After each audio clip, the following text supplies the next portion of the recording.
Hi, it's Carl again here. Just doing a quick update.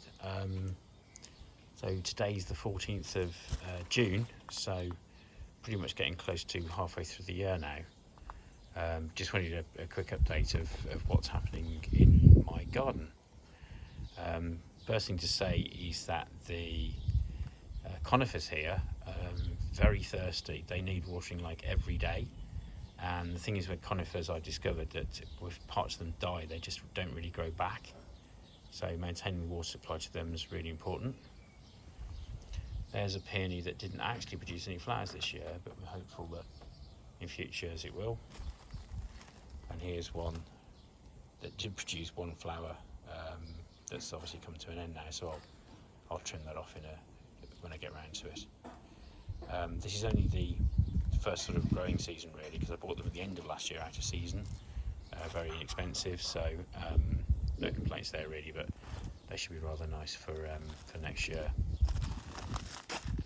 That's the over here. Just briefly, we've got a lemon tree and some geraniums. Obviously they're not Japanese, they're kind of African or European or whatever, so but nonetheless we like to keep those in the conservatory over the winter for a bit of fun. Something a bit different, but I just put those over there. Camellia's doing quite nicely. Did suffer some burning by frost, so they didn't do very well this year really, and it doesn't need to get the weeds out there, but not too bad. But on to my favourites, the Acers. This is Ryzen. That's fine, but just the advantage of having these in pots is you can start to see and just keep an eye on them and move them if necessary.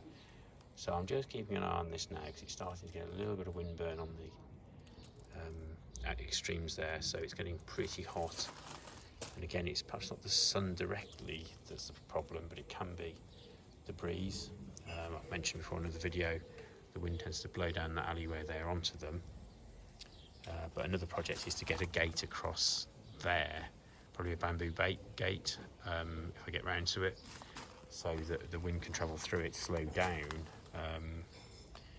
and that should help. As I think I've said before though, it's no good putting a hard gate there because the wind will just fly straight over the top of it. It's not really going to help. Crimson Queen, doing very well. Just really likes that position actually. The suns will go down, that's the west behind that fence. It will go down behind there and just help shelter that, and that's about enough sun for it. It seems to enjoy it. It's kept a nice colour, so that's doing fine. The firecracker maple here, again mentioned in the video, extremely thirsty this one. Always needs watering every day without even testing sort of scenario, but really pleased with that. Getting to a sort of nice mounded shape now. Again, you buy these Acers as small plants, and you don't know what you're buying until they start to grow, and once they start developing you can see their habit, you can see their nature really, which is lovely. And just next door you've got Kota Nibito, the Japanese heartstring maple. That has done extremely well. It sort of caught up with the firecracker actually, and starting to outgrow it. I have read that these longer lineolobium, I think they're called, leaves, the sort of lineolobium leaves, do start off larger like that, but they sort of somehow manage to later on produce smaller leaves as well. So I do like that plant, and it's just, I think, in the right location there. Our friend Jerry Swartz, again, bargain. That plant was 30 quid, which is just crazy, reduced in a sale.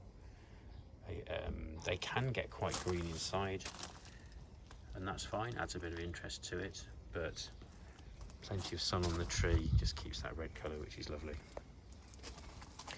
This is a second sugi, that's a Japanese cedar actually, just in passing. Absolutely taking off this year really. I'm getting a bit concerned because it'll probably outgrow the pot at that rate. You can see the new growth is all over it, lovely white growth on green, really nice. And though these stick out quite a lot, they will eventually sort of bend down, make a sort of drooping kind of habit, which is lovely. So we'll wait and see on that one. I think we'll put some Christmas decorations on that this year and use it as a Christmas tree. This is going green, which you give it too much sun should be called going brown, pun intended. Actually making a little growth spurt here. We see some new leaves.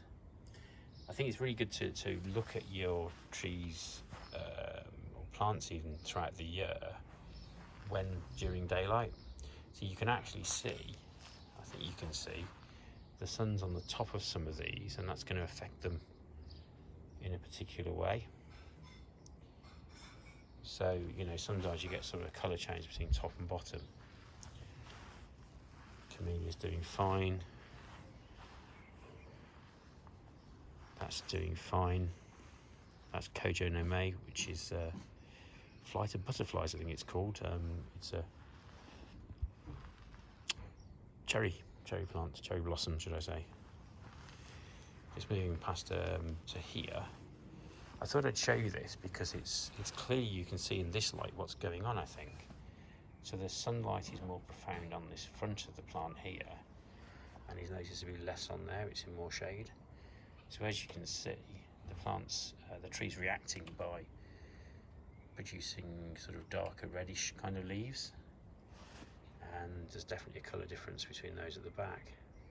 So they seem to have this ability where the red ones go green in shade and the green ones go red in sun. I've never heard anyone say that, but that's just my kind of observation really. And again, if you move to the Baihu here, that was Anne Irene, the previous one. This gets quite a lot of sun through the day now, but clearly the inner leaves are quite green and the outer leaves are more of a red colour.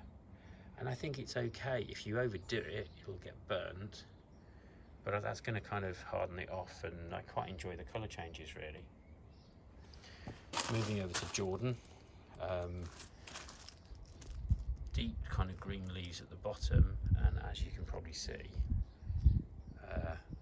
trust my luck, clouds come over the sun now, so it's kind of it's all shade, but the sunlight catches the top over the fence for a long period of the day, and on this occasion this plant has gone kind of bleached. It's kind of turned white, which is rather different, but I think the leaves are okay. They're not particularly curled up and damaged, so you know, that's absolutely fine. And then interestingly over here we have some reddish leaves. So not sure what's going on here, but we have a multicoloured, 3 colours in one tree really.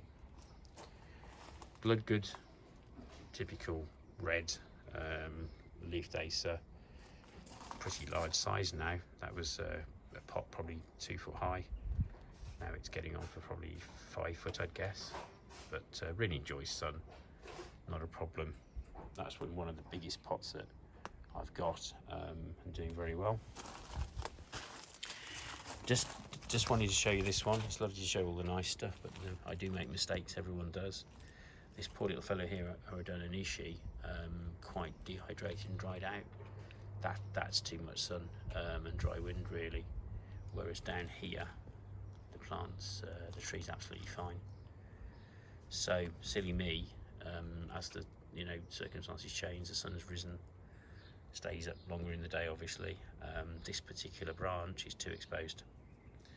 So should have learnt my lesson, because some of that happened last year actually, but thought it was in enough shade. I think the lesson there is to keep reviewing, keep checking, and I suppose this is the advantage of putting the tree in a pot. You do have that option to protect it. So I'm not sure I can do this one-handed, but we'll have a go. I think what I'm going to do is push him backwards. So you can go some more shelter behind the bloodgood, and that's in quite deep shade now. So again, tip there is to have a look at your plants at different times of day, see it from their point of view, if you like, not perhaps just in the evening when you get back from work. The Sakazuki, on the other hand, doesn't seem to mind the sun at all, but then it is sort of pretty green leaf, plenty of chlorophyll, enjoying that and doing well. And then you've got pink flamingo here, absolutely fine. And as you can see, most of the other plants, because they're under my shelter, my bamboo roof, then they're doing quite well really. Some sun damage on this one, but I think that was from primarily earlier on in the year before I moved it.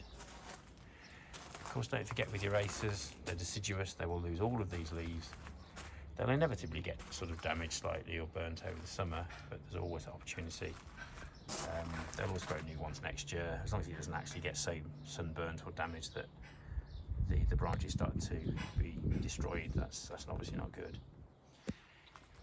Butterfly here, loving it, absolutely thrilled with this plant, really coming on well.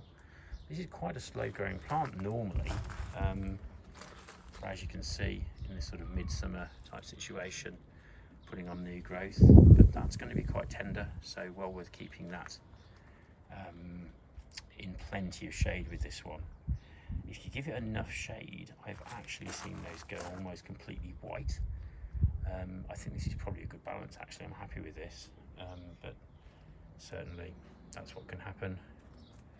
Then moving through to the Orange Dream. Okay, Sabusa doing really, really well. It was probably half that size 3 months ago. It's really, really coming on actually, so pleased with that. As I am with this little fella, bought from Cornwall about March of this year, coming on nicely. This is a Japanese anemone that is just gorgeous. Again, something different. This particular variety, whose name does escape me actually, but they're in the garden centres very early on because they flower very early on, all the way through to maybe October. So absolutely lovely. I'm not going to get more of the same because I like different things, but later on in the year I've been asking the garden centres, they'll have more Japanese anemones. So I'm after a pink one and maybe some other ones, so we'll keep an eye on that. And that little Benny Mako is probably in the right place because he's quite small and quite tender, so just in shelter there.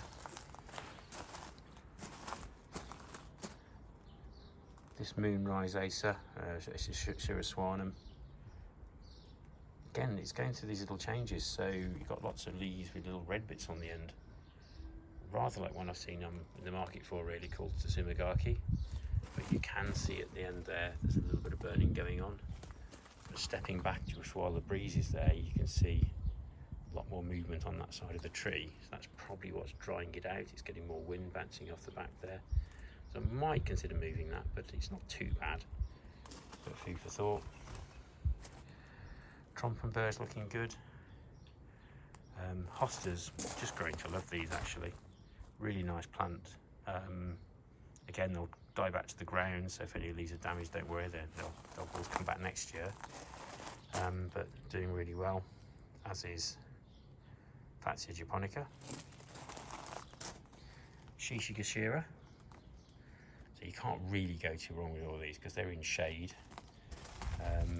This is Isagumo. Actually quite difficult to grow if you're not careful, but giving it plenty of shade, it feels about right. What a beautiful plant. It's got whites, it's got pinks, it's got greens in it, it's got really unusual leaves. So the floating cloud maple, doing really well. I think I've got that in the right spot. Probably doing a bit of damage to my Katsura here, but he can take it, he'll be all right in the process. So that's getting a little bit burned, lots of few red leaves, etc. But as I've said, you can't win every battle. Sometimes when these plants are out here for many, many moons. In fact, I often go to the garden centres and stuff this year if I do go. I don't usually buy from them, but their trees are getting to a very similar situation really. So yeah, I suppose I'm being a bit naughty having that, but I think it's the wind coming over these fences. It's a bit more sunlight on here. What are you going to do really? The peonies over there coming to an end, but really enjoyed those this year.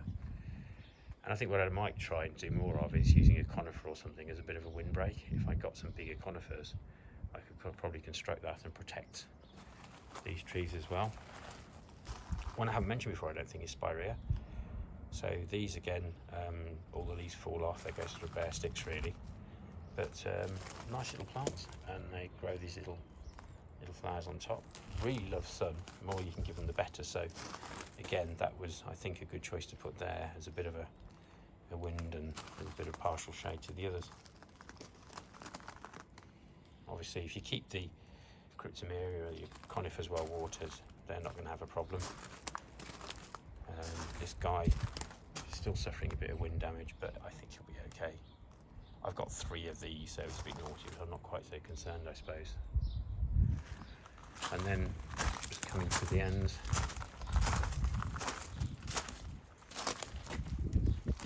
these climbers are coming out nicely.